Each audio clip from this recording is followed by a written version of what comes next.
This is a regularly scheduled meeting of the Darien Zoning Board of Appeals. We will go through the applications in the order they're listed on the agenda. We generally do deliberations after the public hearing. If you want to stay for that, you're more than welcome, but please, you cannot interrupt that process. It's not public. It is for the board to speak only. With that, we'll talk about, we have a postponement of 18/20/21. That's the application. Oh, sorry, Woody, I didn't realize that that was 19 Great Hill Road. My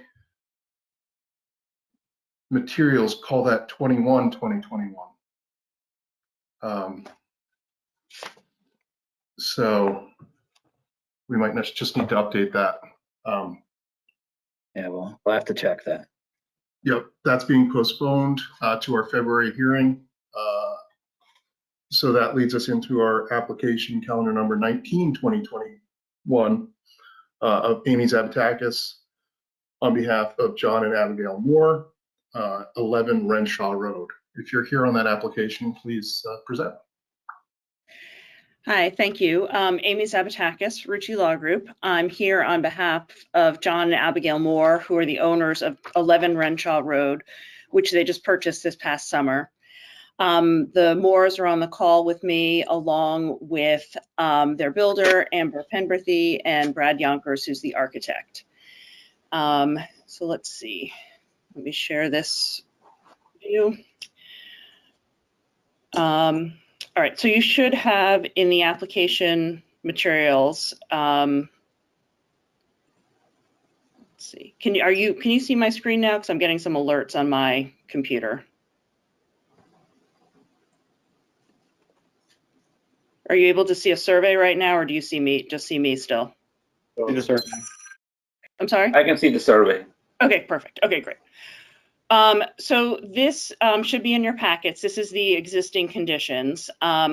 So you can see it is a small 0.2 acre lot in a 1/3 acre zone. And there is an existing home and a garage in the rear, and the garage has living space above it.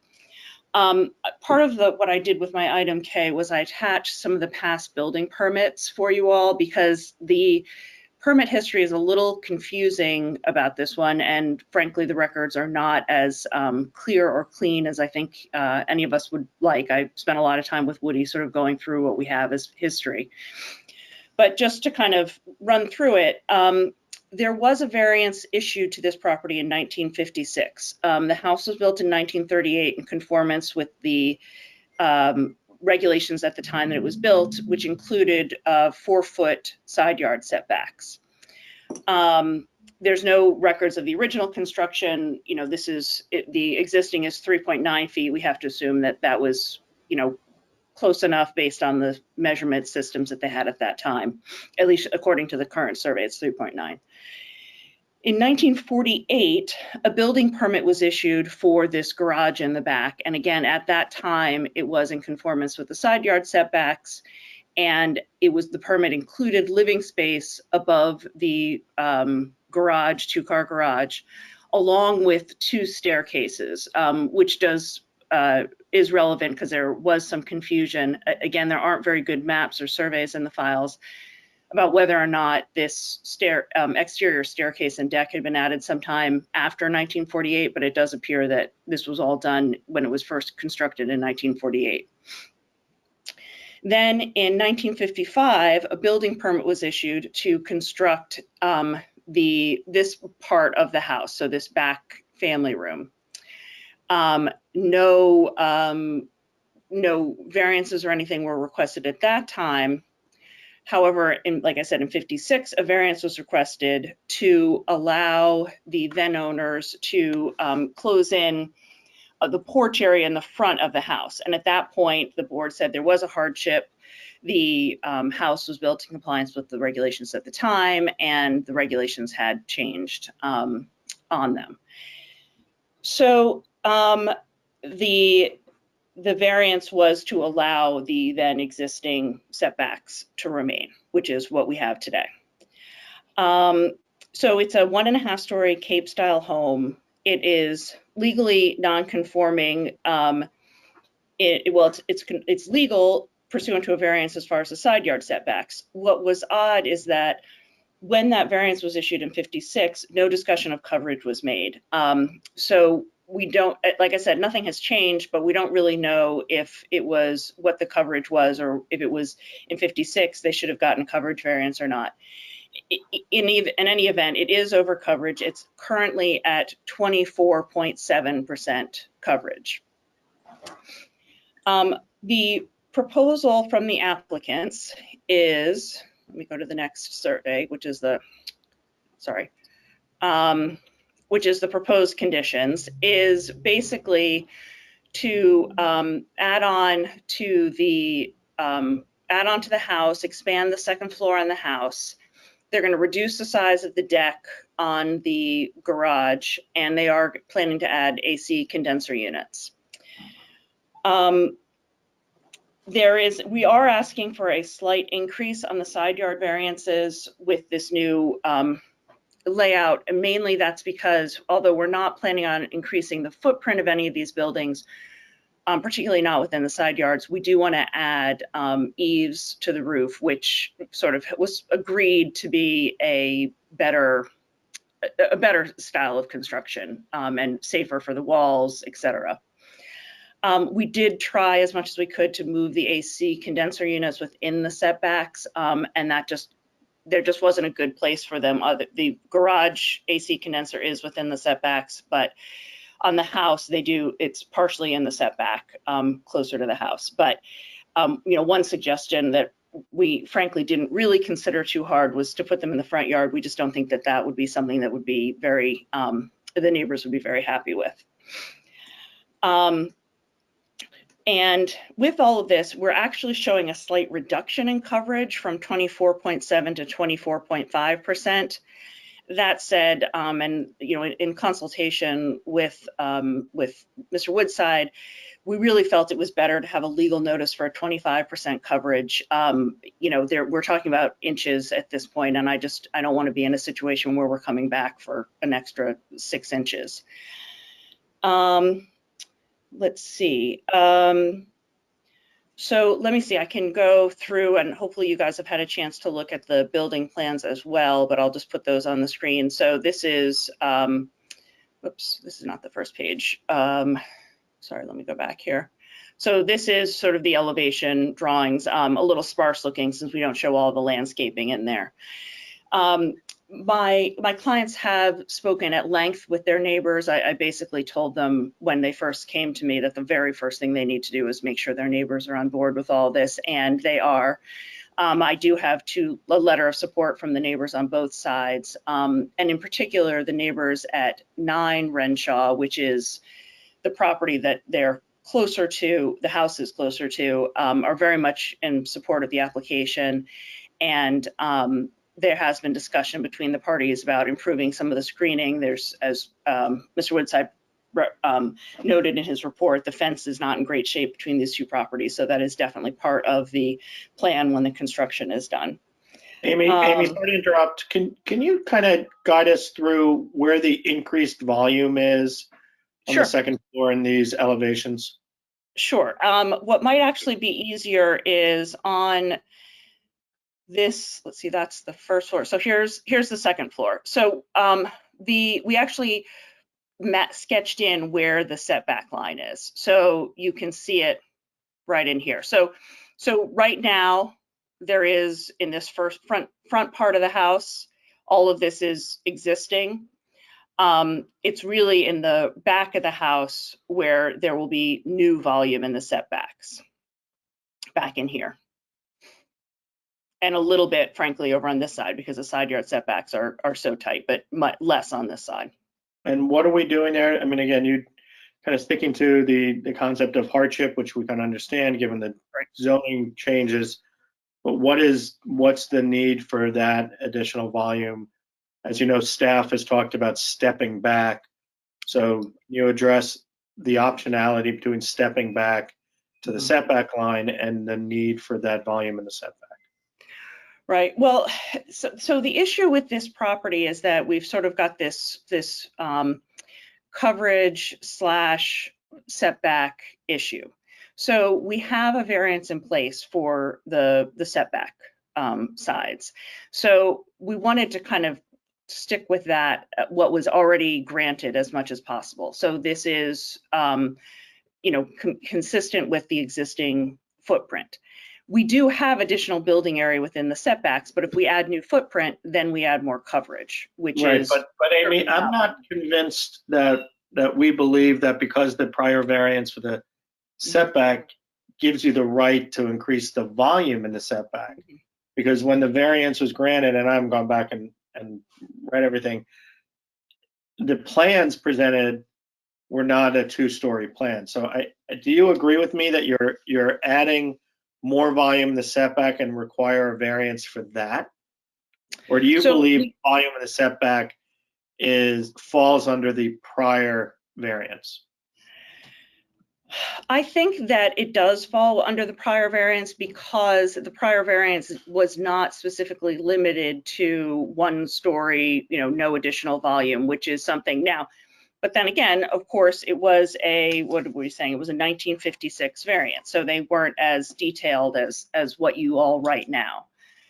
So yes, we are, I think that an argument could be made that the variance exists and that we should be allowed to build to the variance line that's already been granted. But at the same time, we are here before you asking for the variance because I think that it is in, best practice to sort of show you the full scope of what we're doing, and that does include the additional volume.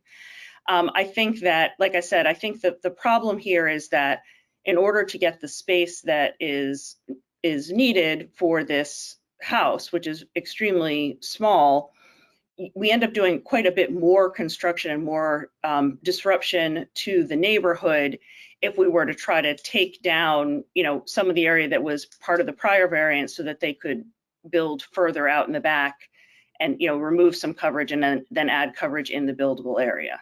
So that's what we're trying to balance, is staying on the existing footprint, not increasing the coverage anymore, but giving the homeowners the space that they're looking for in what is a very, an undersized lot and a pretty tight house right now. And Amy, on the left side of the drawing here, was there a variance for the side yard setback on that you also believe you're covered by? Yes, the variance that was issued in 56 covered both side yards. Okay. And Amy, could you just to be clear, Gary, just to be clear, excuse me.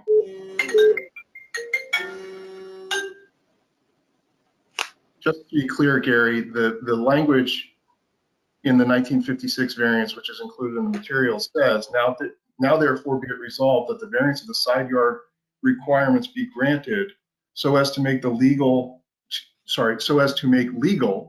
the existing dwelling 4 feet from the boundary side line and 9.3 feet from the southerly boundary line. So I don't think it was a variance saying, no, these are your new setbacks and you can build whatever you want in them. It was a variance saying, we're going to allow you to keep the existing structure in that area. Right.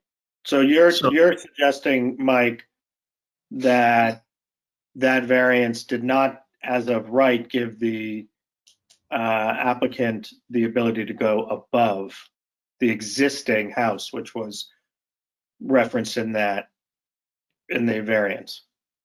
Yeah, I mean, it seems pretty clear they were doing it so that they could actually maintain what was already built. Well, they did add on one of the sides at that time. And then they did grant a variance for the 9.3 feet for the addition. That's correct. Correct. But I mean, Gary, we've had this conversation a few times. Like, I don't think the granting of a side yard variance creates a new setback line. Right. Unless that variance kind of talked to that, as opposed to relating specific to drawings or the house. Correct. Yeah.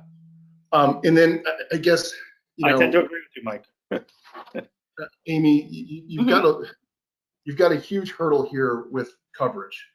Correct. You luck out that Vic is no longer on the board. But Woody, refresh my naive recollection. Have we granted a coverage variance? Boy, we'd have to do some research for you to really answer that. It would be rare. Yeah, I can't remember in my 17 years. Jeff, you're longer than I am. But what we do in balancing the application requests, we do look at givebacks. So is there, like the condition of the property is the way it is now. Are there opportunities that you haven't included in your proposal to reduce the coverage from where it is that we may view as improvements of that nonconformity in order to during our consideration of your request? So we have reduced, and I can, sorry, I took the screen off because I was having trouble seeing all of you, but I can go back to the survey. Like I said, we have actually reduced the coverage. But it's gone from 24.7 to 24.5, and that is because we have reduced this area of deck next to the garage. There is a door here, and there needs to be a staircase to be able to get out of the garage on that side. So that's where we've gotten some reduction. Otherwise, the structure we've kept on the footprint, and we actually, one of the reasons we did that reduction was so that we didn't take up more coverage by adding the AC condensers. Can I ask one more question? Woody pointed out some other opportunities. Have you considered those? To reduce coverage, let me go back and look at his report again. I'm not sure that I recall there being other places to reduce coverage. Well, I do think one of the things he had talked about was that exit from the garage and whether or not the exterior exit was part of what was permitted. And that was, I responded to that I did think that it was, if you look at that building permit, it did say 2 staircases. Let's see.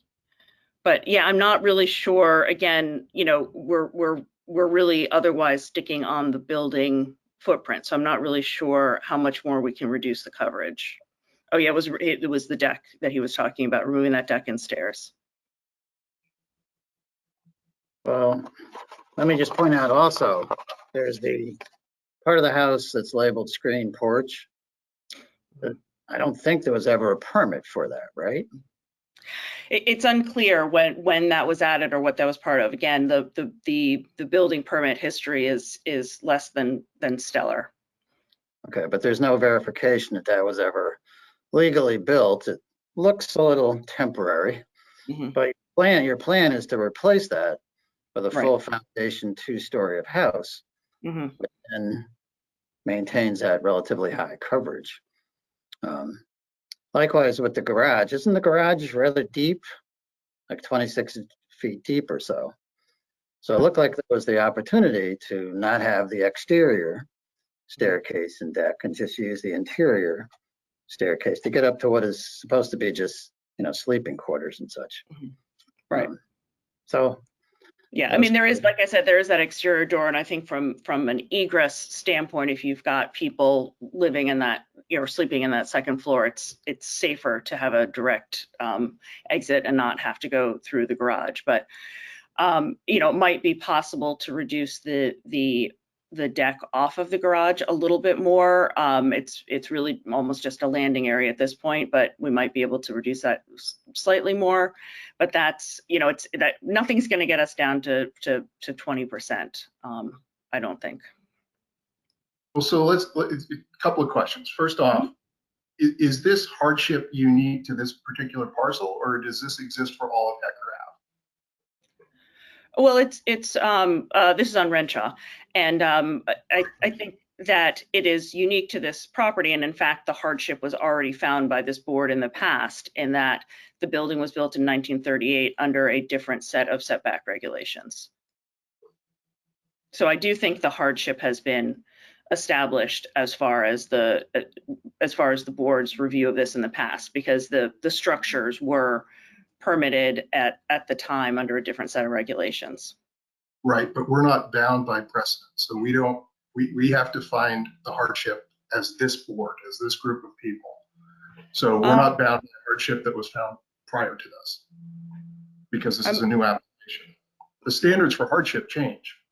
Yeah, well, okay. I mean, I think that when a hardship is found on that basis for an existing lot and the lot hasn't changed, that it's perhaps not binding, and I do think you need to review this application for what we're asking for, but I do think that's an indication that there is a hardship on this lot.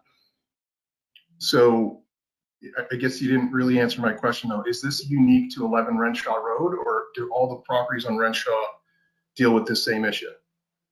I believe this is unique to 11 Renshaw. I have not gone back to see what year every house on Renshaw Road was built, but I would have to think that if they were all built to a lesser setback when the regulations were changed, I would hope that the commission would have at that point set different setbacks for this area. But again, this is the hardship of a undersized lot.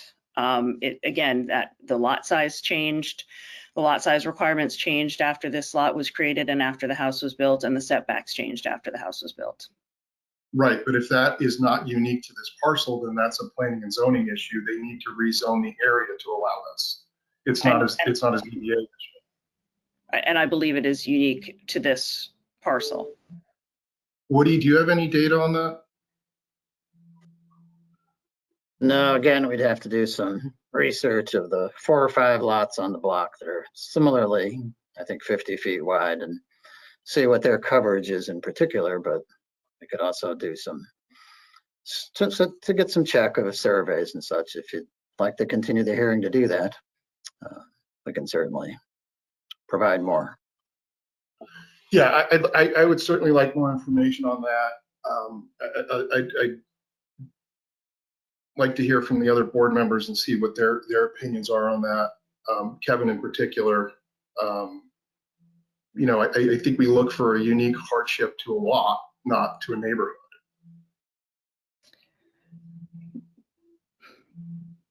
Kevin, do you have any thoughts on that? This is the I don't know, exaggerate, but the age-old debate we've had, right? Which is, my view is that it's not, the question is not, is the hardship unique? The question is there something unique about the property that's created a hardship? And that's the way I view it. Not is the hardship unique, but is there something unique about the property? And I'm not sure there is here, given that seems like every lot on that stretch seems pretty similar. But Yeah, that was sort could of I like here. questions, not exactly on that point, but just more general, or I guess more specific, actually. So Amy, can you clarify on the the property previously got a variance for the side yard setbacks, right? Correct. On both the garage and the main structure. But you're seeking to expand that variance, right? Because of the eaves, you need additional variance, right? Because it's gonna be closer to the side lot lines. Is that right? Correct, for the eaves, yes.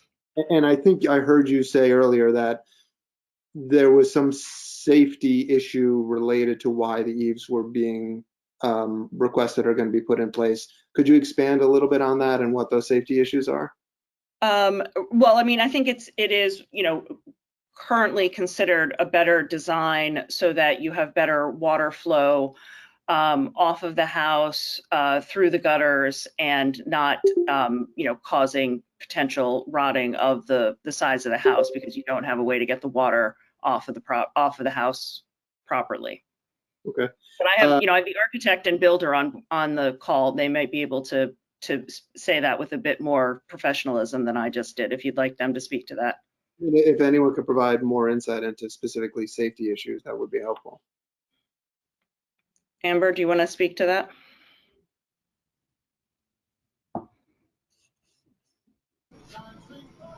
I think the overall intent was a better protection of the building, and it's just so much more aesthetically pleasing to have some.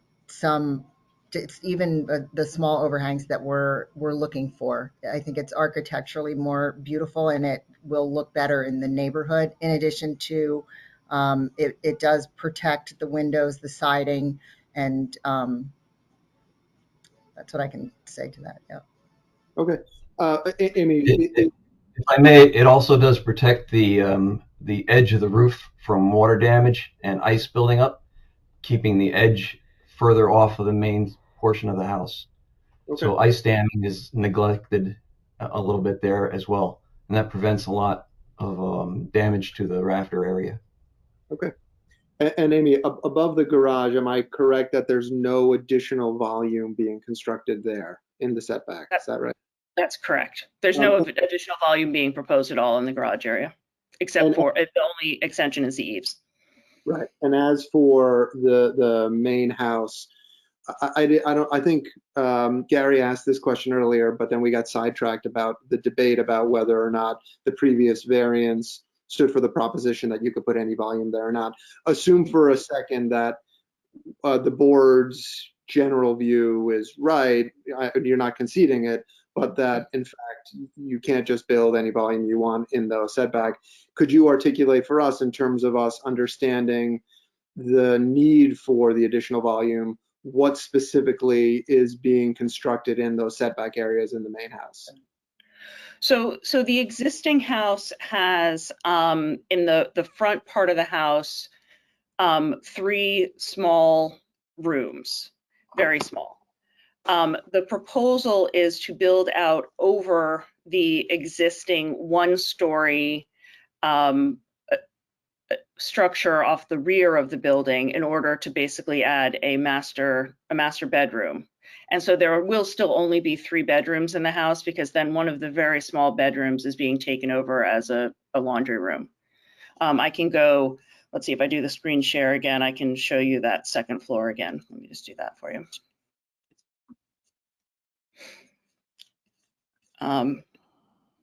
Let's see, yeah, so here's the second floor. So you can see on this side, we have existing conditions. This is a roof area here. And then on this side, we have the proposed conditions with the darker walls being the existing walls. Right. So the area, the new volume in the setback looks like it's part of a bathroom, and then is that part of a walk-in closet or 2 or? Correct. Or those, right. Yeah. So a little space over here and a little bit of space over here. Okay. Excuse me, if I may, the proposed bathroom is completely in the setback area, so that it's not a problem with that. That's it is. I'm sorry. I'm sorry. You know what? I apologize. I misread where the building setback line right there. Yes. Oh, sorry. It's just on the right side there. It's just a part of those closets. Okay. Yes. So it's just on the right-hand side. Thank you for jumping in. I appreciate that. There were a few too many lines on here for me to look at it on a screen. Okay. Thank you. Okay. I did want to mention, I skipped over this, but we did have the surveyor stake the lines last week, so the neighbors were fully able to see, where the property lines are. I know that's been a question in past applications, and as I said, the neighbors on both sides of the house are very supportive of the application. I do think that this is the minimum adjustment necessary, since we're not proposing any new building footprint. We are doing what we can actually to reduce the footprint. So we are asking for a variance of section 406 on the side yards, and then the coverage variance as well. I can, unless you have any other questions, I can also speak to the request to live in the garage area until construction's completed. I don't know if you wanted to talk about the house a little bit more first. Just one question from my side. Because of the increase in coverage and the roof, Have you studied the water impact and the drainage impact because of the excess water? So there And is what- not actually, we're not increasing coverage. We're actually reducing coverage by 0.2%. The existing house is over the coverage limit. So there should be no impacts on the neighbors or impacts on water. In fact, if anything, we'll be able to better collect the water and disperse it properly, since we're adding the eaves and gutters, so that we don't have the ice damming problems, et cetera, that Brad had spoken to. So there is no increase in the area of the roof? No, there's no increase in coverage, no. Okay. Amy, just in square feet, what kind of volume are we talking about between the 20% coverage and the 24.5% that you're proposing? So the Or 5% requested? right. So well, it's 24.7 is what we have now. And the legal notice was for 25%, but we're actually expecting to be at 24.5%. Let's see. So that's, well, I can say it's 4.5% of the total area. So Said differently, Amy, if we denied your request for the variance for coverage, you could still build this, you just wouldn't have any real margin for error. Is that right? well, no, I don't think we could, because I need a coverage variance for what's there. Like I said, that even under my interpretation of the prior variance, they didn't address coverage. So right now we're over coverage. So if we do, that's where you're going to do the 50% rule. Once we do anything to the house, we've got to ask for a variance, a coverage variance. So Right. we're, Right. like I said, we're doing what we can to actually reduce the coverage. But either way, you need a variance for it, even though you're reducing it, because when the previous variance was granted, they for some reason ignored the coverage issue. Yeah, I didn't have a chance to go back and look at the historical zoning records to see what the coverage numbers were in 1956 to know if it was needed or not. But no, it was not addressed at that time. Understood. Okay. Mr. Chairman, I can perhaps point out that when a property is over coverage, no matter what they're proposing to add, we send them all to the Zoning Board of Appeals. So it's just general practice that the property is under some stress. You don't have 80% of the land available for yard support and other such. So it's basically brought to the ZBA for evaluation. While I have maybe this, let me ask a couple things, and maybe Mr. Yonkers can answer this. Can you definitively answer what parts of the existing back house wing would be preserved with the project? I know there's something to do with the foundation, at least partly being reconstructed. But what about the other parts?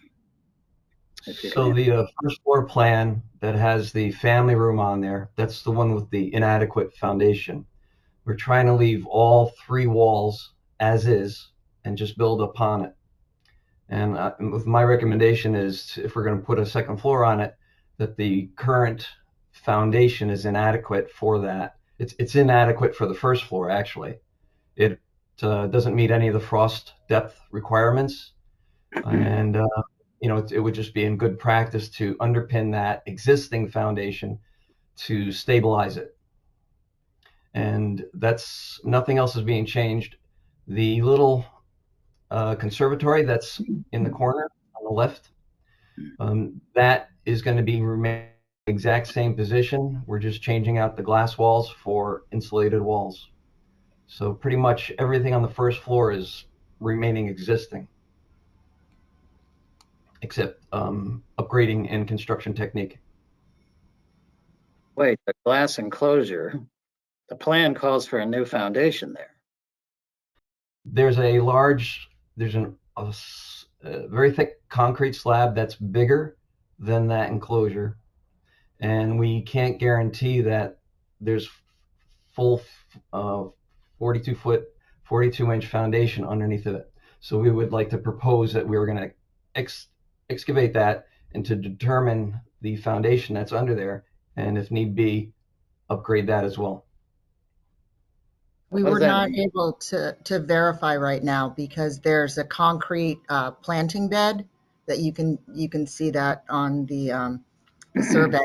And so we're just not, without destroying it, we're not able to get down to see. We're able to verify 16 inches of a concrete slab, but there may be something underneath there. We just don't know. And therefore, for that reason, we plan to rebuild and maybe we'll be lucky. Okay, but everything that's above ground would be removed of that glass enclosure entrance, right? Yes, The the two two sides. walls of that glass enclosure. Yeah. And rebuilt in the same spot. Okay, now the back room with the side, you said all three walls would be preserved, I think, right? Correct. How about the ceiling joists? I believe we are going to put the new ceiling joists are more than likely 6-inch joists, and it's not adequate for a second floor loading. So we would have to upgrade those ceiling joists.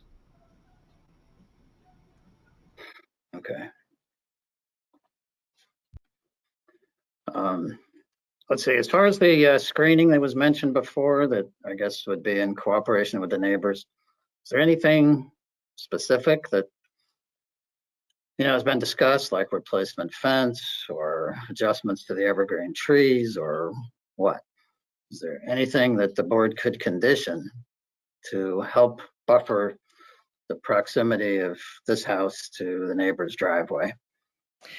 I mean, I can let the Moores speak to that if you'd like to hear specifically about their conversations. I think as far as a condition, what might make the most sense is to say that we're going to cooperate with the neighbors to improve the screening. I don't think the parties have come up with an actual landscaping plan for that area yet, but they have agreed sort of in principle on what they would like to do. But why don't I have John or Abigail, would you like to speak to that question? Sure. So we have had conversations on both fronts, both on the fencing and on the landscaping. And the plan for the fencing is to put in the highest quality fence, new fencing, similar to what our neighbors to the left have put in and our neighbors to the right have put in on other parts of their property, to replace the fencing that is there now, which is dilapidated. And then in terms of the landscaping, the discussion has been on putting in appropriate landscaping that is to the best that we can do in terms of privacy and aesthetics, and what is also prudent to put in from a safety perspective, and so we're all on the same page.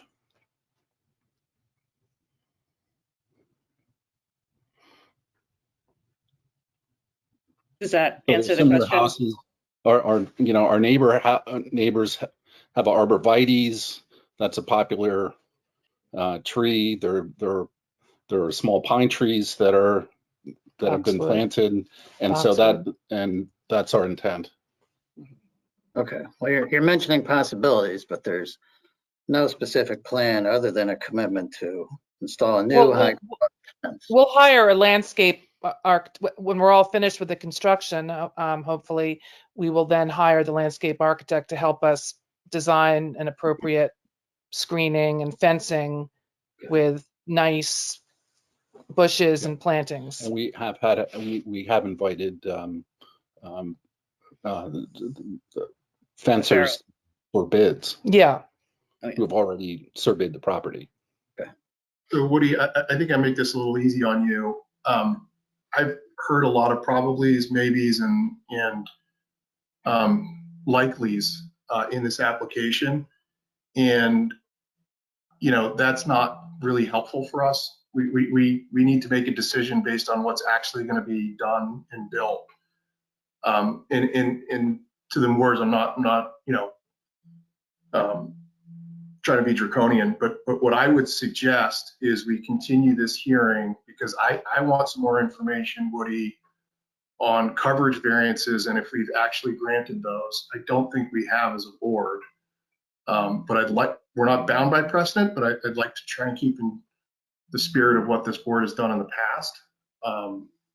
I'd also like to know about the other houses on Renshaw and if they are similarly situated as this house and get that data.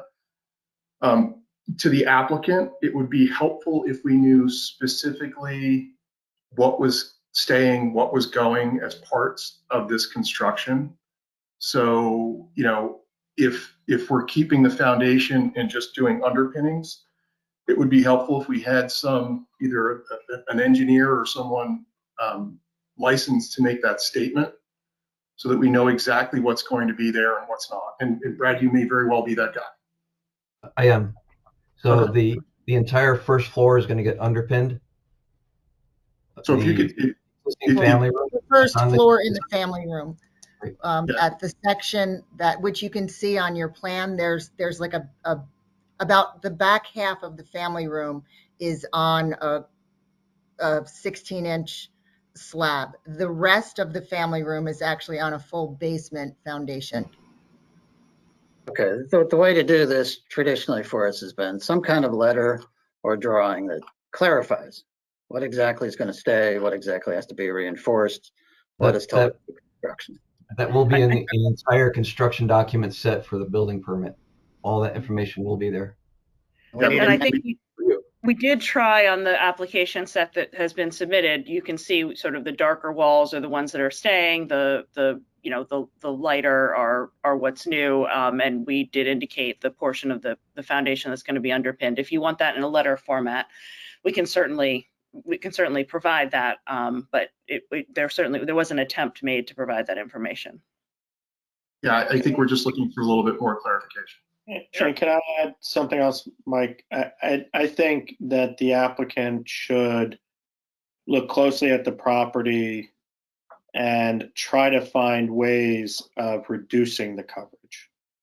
More significantly, Amy, than the 0.02% that and look, I know you're being honest and doing the math and then noticing it for 25%. I respect all that.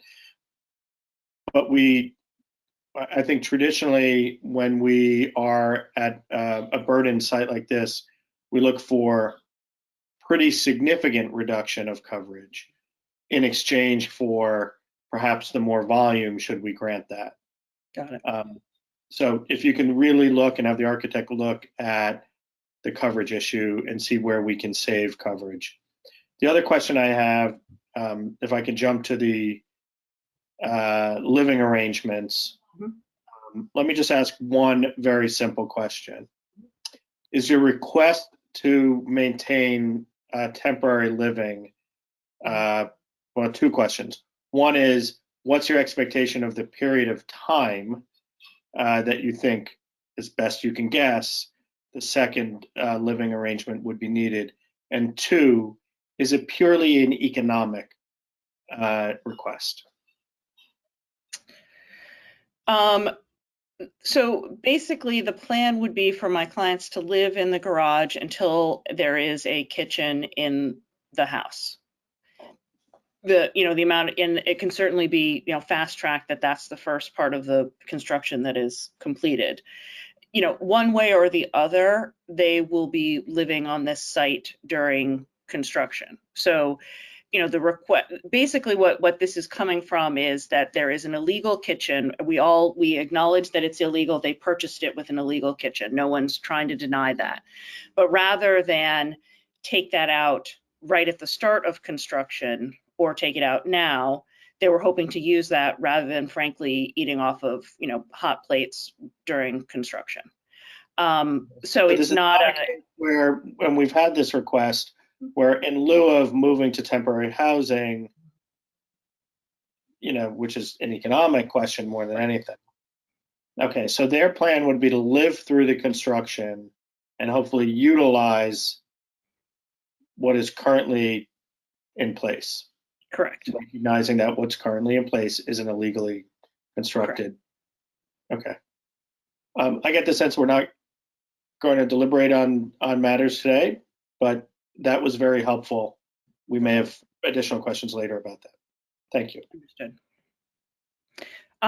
So I mean, I agree. It sounds like we're continuing to respond to a few other questions. So I just want to make sure that so before the team goes back, that I make sure that we're not missing anything. So you're asking that we spend some time seeing if we can find some more substantial coverage reductions.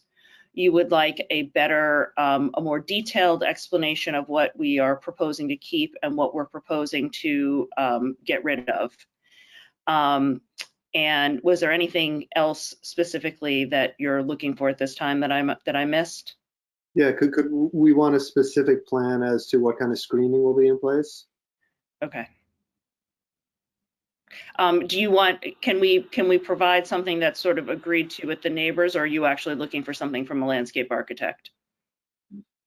I defer to others, but I think if it's, as long as it's something conceptual that is agreed to with the neighbors, that we can put in some sort of stipulation, that would be fine.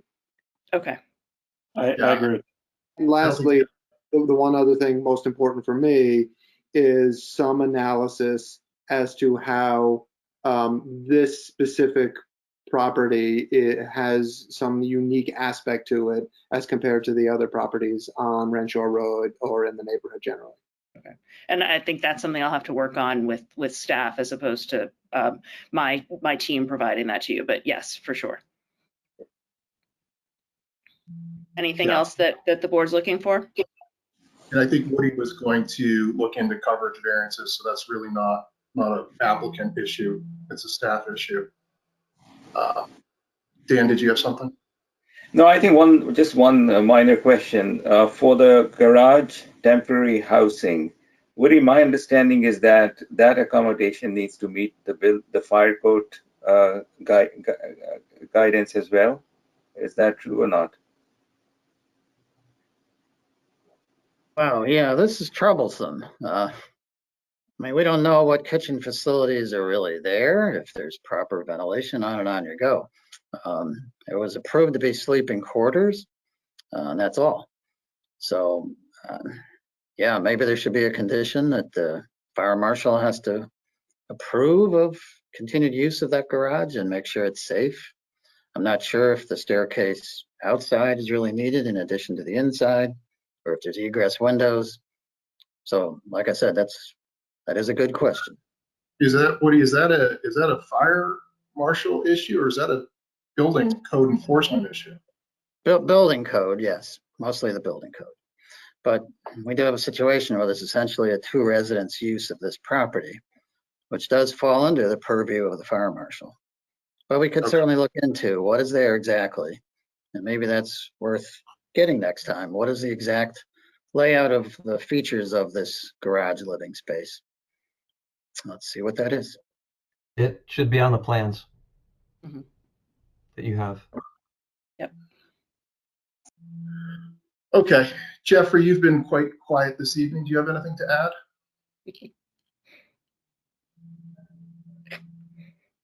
You just can't unmute. That's why it's quiet.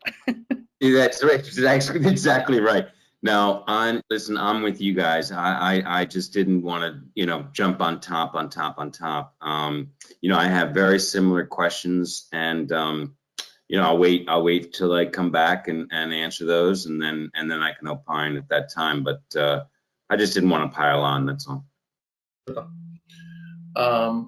Okay, so Amy, I'm inclined to continue the public hearing. Obviously, you can request that we close it, but I think with the number of questions outstanding, it's probably not in your client's best interest. But are your clients okay with the continuation?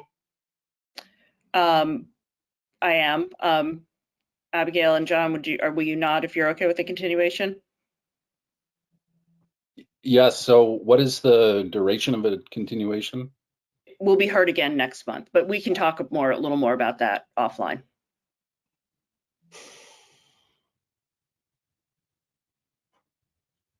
So yeah, so we're consenting to the continuation, Mike. Okay. So February 16th is the next meeting, Chair. February 16th. Okay, I might not be able to make that. Is there anyone from the public that wishes to be heard on this application? Okay.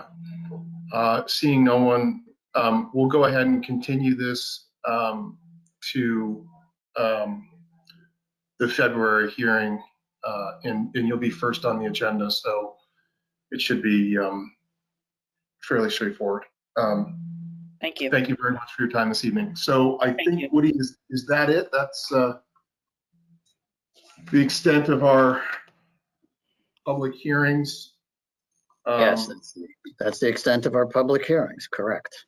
We have no deliberations to do because we have nothing. So we can move on to your other business prior to 8 o'clock. It's pretty good, Woody. Yes, that's amazing. I have to report that the December minutes, we were not able to complete. Tamara has left our office into another town hall office, and we're in a state of adjustment, let's say. But we'll have them for you next meeting. But then we have election of officers. That's been bouncing for a while. I think the RTC is looking to put in another person to replace Bill Hessert, but that he would be an alternate. So do we have our regular panel, and are they on tonight?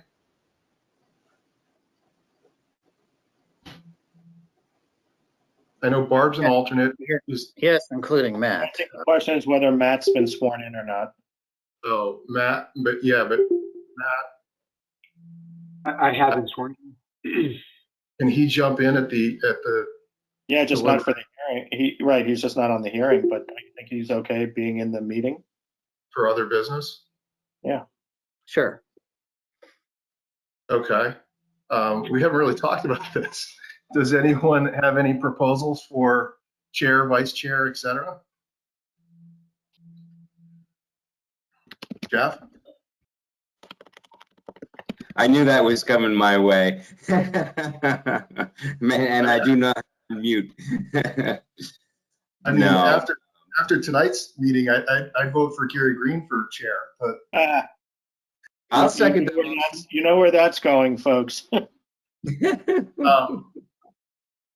Kevin, any interest in chair?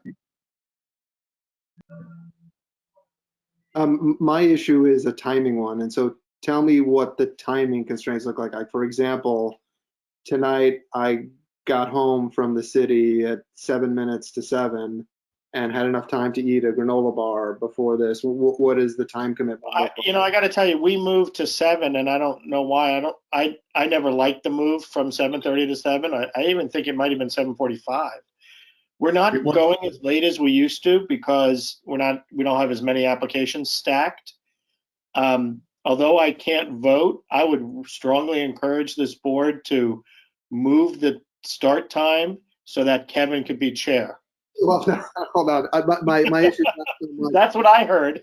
Well, I nominate Jeff as my first chairman, first of all, or Michael.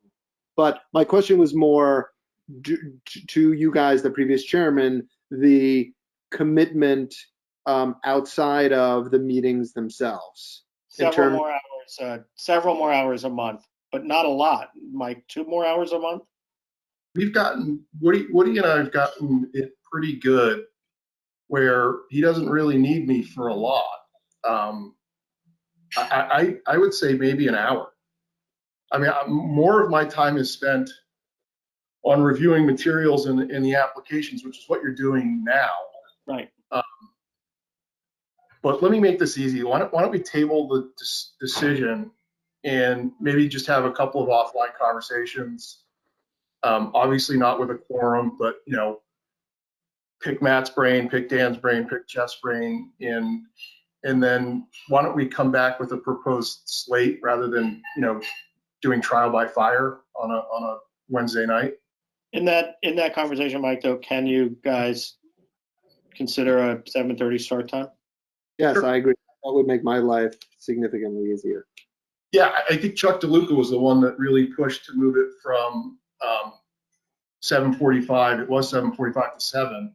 Right. And that was because he had a big window between when he left work and when the hearings happened. But obviously, Kevin, with you commuting, you don't have that time, and it's not really fair that you don't, you got to do this on an empty stomach and whatever. So yeah, let's have a couple offline conversations, Woody, and then we'll come back to this. Sure, sure. So, Mike, call me tomorrow or sometime during the week. Send me an email. We'll talk. Yeah. All right. Good. Good. Consideration of proposed state legislation regarding ZBA functions. So I know Gary and Kevin, you guys had strong reactions to this. I like the idea, but here's what I was thinking on this. Because we've got Wilder, who's a local attorney, working on this legislation, does it make sense to have him come in and talk to us about it so we can ask him these types of questions? I mean, I don't know if I misread it, but it seemed pretty straightforward to me what the legislation does. And it's more of a policy conversation, but I'm certainly open to hearing from him and talking to him about it. I'd like to hear from him because my concern is, even in his own write-up says he has enumerated factors, he goes, which many land use lawyers will be familiar with. Well, the board is not comprised of land use lawyers, and most applications, I'd say 80% of the applications that we hear are not represented by land use lawyers, right? Tonight we did have one.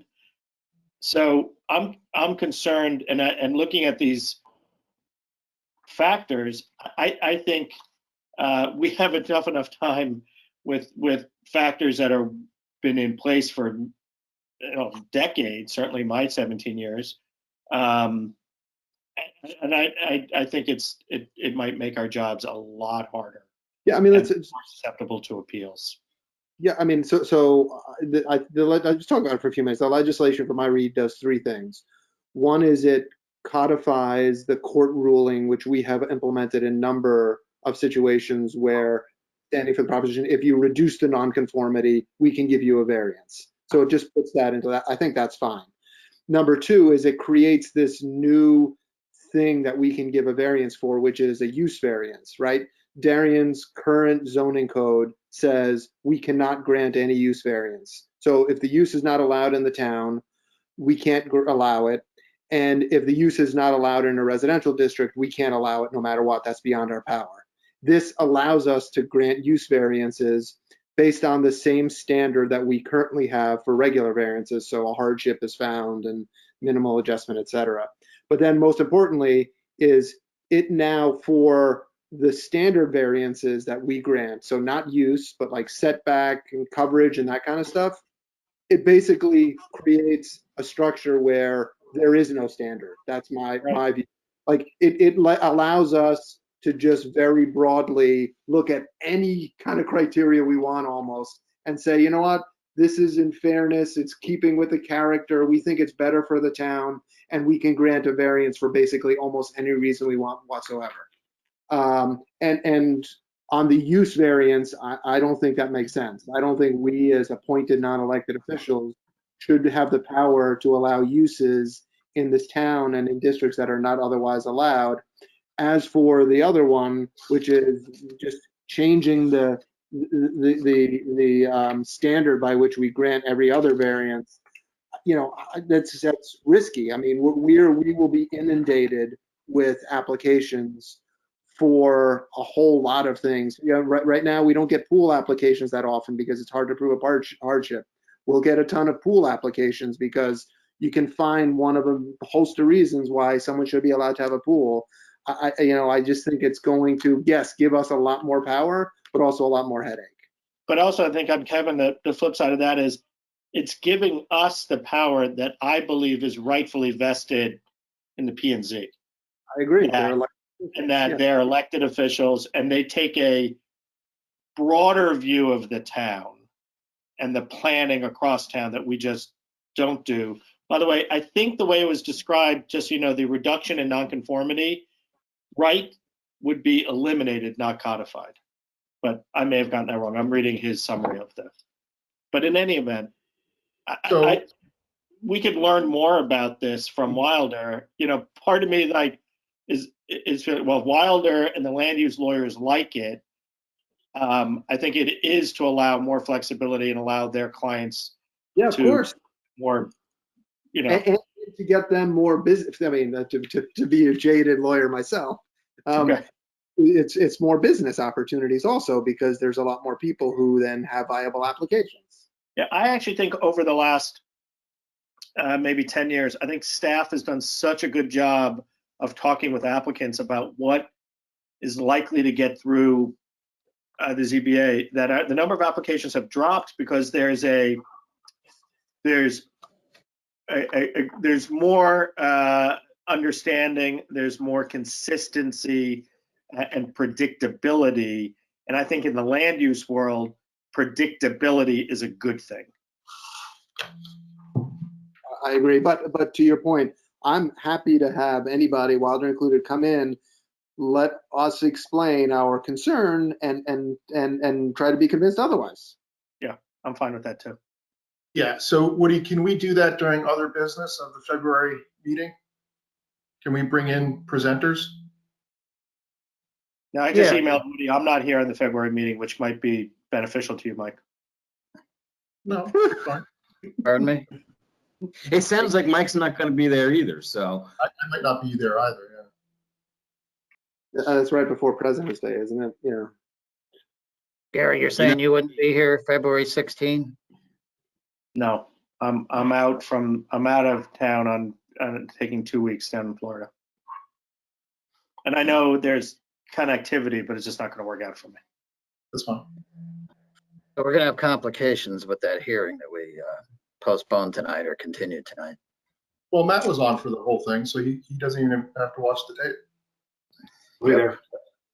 Yep.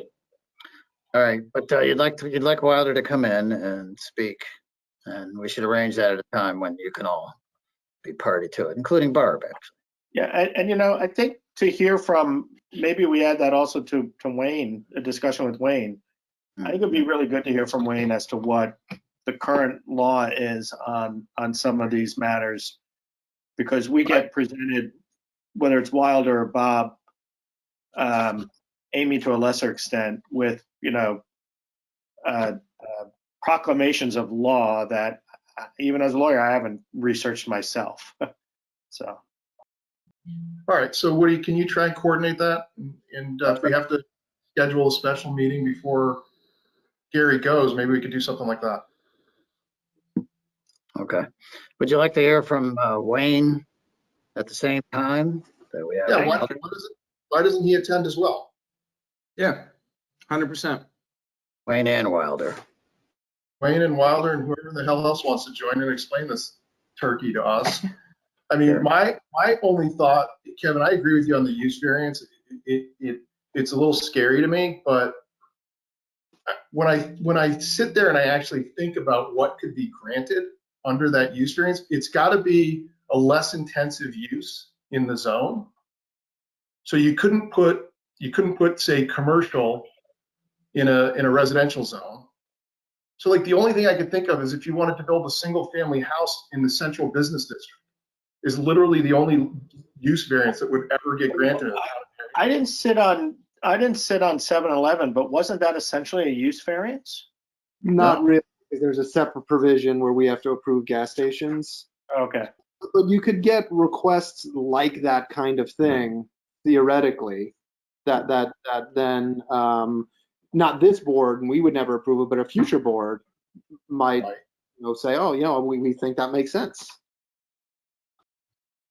Yeah, so I don't know. And then the flexibility, I like the flexibility because I feel like we get applications where we shoehorn in hardships.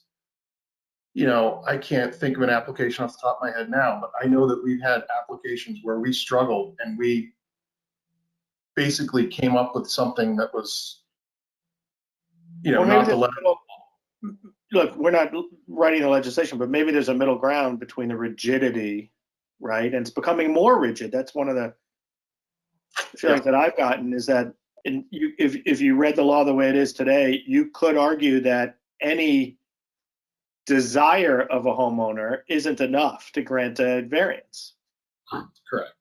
Maybe more flexibility. I just think this is too much flexibility and hard for a lay board to manage. And I would particularly like to hear from Wilder and is it Wayne is how this could lead to lawsuits and appeals, because there's such a broader swath of reasons why you could be granted a variance that if we say no for whatever reason we deem, it seems like they could point, oh well, but look, I met 5 of these 6 criteria. You were not reasonable in your rejection of my application. Right. I agree. All right. So Woody, if you could make that happen, that would be super helpful. See what we can do. Sure. Okay.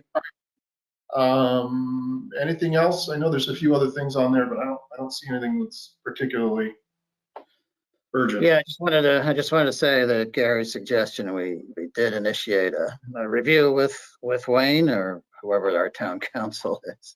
And we talked about maybe doing that in April when maybe the board is filled out and maybe we can actually meet live.